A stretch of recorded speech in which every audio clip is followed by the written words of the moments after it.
நிஷா, எனக்கு ரஸ்லிம் பார்க்கணும், டிவி ரிமோட்டை கொடு. அண்ணே எனக்கு பிடிச்ச பாட்டு போட்டிருக்காங்கண்ணே, இது முடிஞ்சாலே நான் உனக்கு தரேன். எனக்கு தந்துரு, அது லாஸ்ட் மேட்ச். ஒழுங்கா ரிமோட்டை தர போறியா இல்லையா?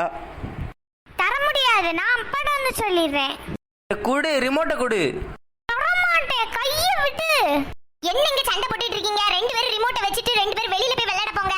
எல்லா பிள்ளைகளும் வெளியில நின்னு விளையாடுது, இதுக்கு உள்ள கடந்து டிவிக்கு சண்டை போட்டுட்டு கிடக்கு. வெளிய போங்க முதல்ல ரெண்டு பேரும். சரிம்மா. என்ன சோலா உட்காந்து டிவி பார்த்துட்டு இருக்க? சரி, எனக்கு கிரிக்கெட் பார்க்கணும், ரிமோட்டை தா. உன் இஷ்டத்துக்குலாம் தர முடியாது, டிவி 2 பேருக்கு சொந்தம். நான் பார்த்துட்டு இருக்கேன்ல, கண்ணு தெரியல. தர போறியா இல்லை நீ அடி வாங்கிருவா பார்த்துக்கோ. நீ அப்படி வரியா? இப்ப பாரு என் பர்ஃபார்மன்ஸ. எம்மா எம்மா இங்க வாம்மா, சீக்கிரம் வா, இவன் அடிச்சு கொல்றான். எம்மா, என்ன ஒரு நடிப்பு. எருமையில அங்க என்ன இருந்து சண்டை போட்டுட்டு இருக்கீங்க? இவ்வளவு பெருசா வளர்ந்திருக்கீங்க, உனக்கு அறிவு இல்லையா? அதான் அவ டிவி பார்த்துட்டு இருக்கான்னு தெரியுதுல, உனக்கு தான் செல் இருக்குதுல, போய் செல் பாரு போ. டிவி பாத்தீங்கன்னா ஒரு ஆள் போய் செல் பாருங்க போங்க.